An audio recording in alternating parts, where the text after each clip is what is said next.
साथियों, आप देखते होंगे, बाहर निकलते होंगे कि लोग अलग अलग कपड़ों में, अलग अलग वेशभूषा में, अलग अलग टोपी में, अलग अलग कुर्ते पैजामे में, अलग अलग झंडे में, मूछें अलग अलग, दाढ़ी अलग अलग, दफनाने के तरीके अलग अलग, और ये सब किस नाम पर करते हैं? अल्लाह के नाम पर, ईश्वर के नाम पर, यानी धर्म के नाम पर ये सब कुछ करते हैं। और आप दूर से देखते हैं तो आप पहचान लेते हैं कि ये उस संगठन के व्यक्ति सामने से आ रहा है, और इसी को धर्म, मजहब, इसी में बांध दिया गया। और जो ये नहीं करेगा उसे उस धर्म, उस मजहब से निकाल बाहर फेंकेंगे। साथियों, क्या यही मजहब है? यही धर्म है? कपड़ा पहनना मजहब है? मूछें रखना मजहब है? साथियों, इसी पर आज हम कुछ चर्चा करेंगे। साथियों, हर शक्ति, वस्तु, वनस्पति, जीव जो आपको जीवन देती है, आपको जीवित बनाए रखती है, अगर वो न हो तो आप जीवित नहीं रख सकते। यही जीवित बनाए रखने के लिए जो आवश्यक है, उन सभी में कौन है? वो जीवनदायी शक्ति कौन है? यही जीवनदायी शक्ति अल्लाह की शक्ति है। वही अल्लाह है, वही जीवन है, जिसमें जीवनदायी अल्लाह स्वयं व्याप्त है, जो हमें जीवन देता है, जिसकी हम पूजा करते हैं। अल्लाह कोई सातवें आसमान पर बैठा हुआ कोई व्यक्ति नहीं है। हमारे चारों तरफ कण कण में, ऊर्जा रूप में ये व्याप्त है। इसलिए इस ऊर्जा रूप को हम नमन करते हैं, न कि उस अल्लाह को जो सातवें आसमान पे अमेरिका जैसा एक देश बनाकर अकेले मालिक बनकर बैठता है। साथियों, सूरज चमकता है, पवन चलती है, पेड़ ऑक्सीजन देते हैं, धरती अन्न देती है, पेड़ फल देते हैं, और ये सब हमारे शरीरों को चलाते हैं, उन्हें नष्ट भी करते हैं, और फिर उन्हें नया जीवन भी देते हैं, उसे चलाते हैं।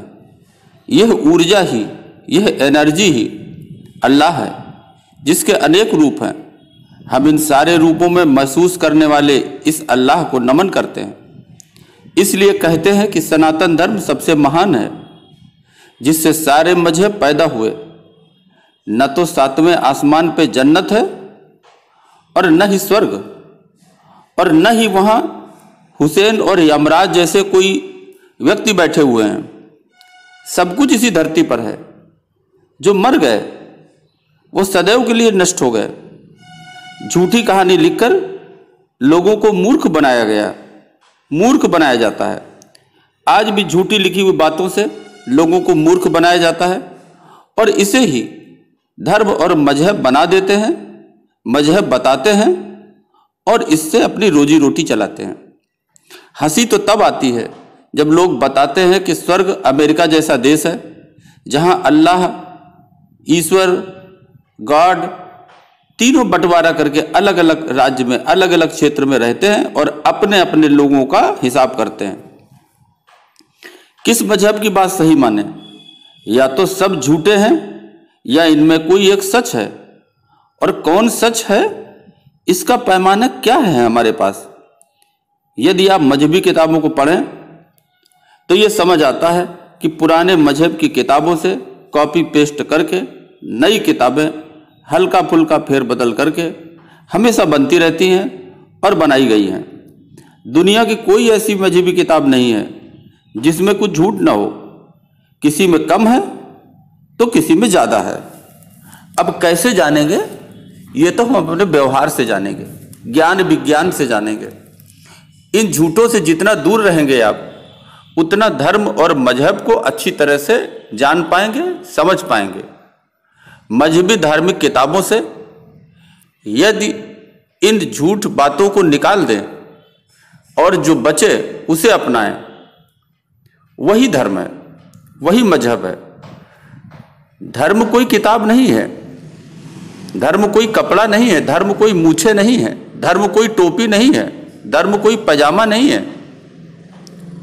धर्म और मजहब एक चिंतन है, और कैसा चिंतन, जिससे सबका कल्याण हो, केवल अपना नहीं, अपने जैसों का नहीं, अपने संगठन का नहीं, अपने कुनबों का नहीं, सबका, दूसरे कुनबों का भी।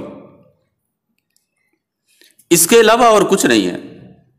इसके अलावा जो भी है वो सब झूठ है, गप है, मक्कारी है।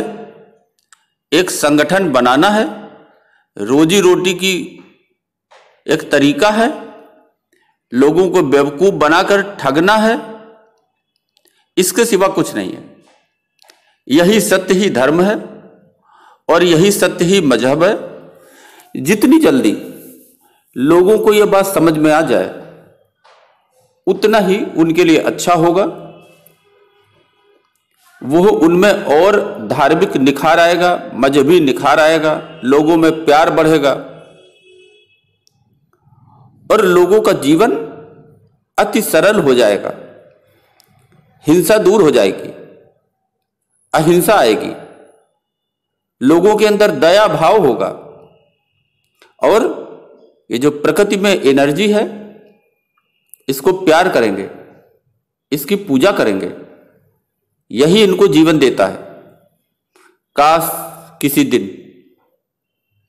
ये जो एनर्जी जो हमारे जीवन को देती है, ये एनर्जी समाप्त हो गई तो जीवन शून्य हो जाएगा। इसलिए इसी एनर्जी को विभिन्न रूपों में देखकर हम उसका सम्मान करते हैं और उस एनर्जी से प्रार्थना करते हैं कि वो सदैव हमारे जीवन के लिए बनी रहे। धन्यवाद। अभी के लिए बस इतना ही। नमस्कार।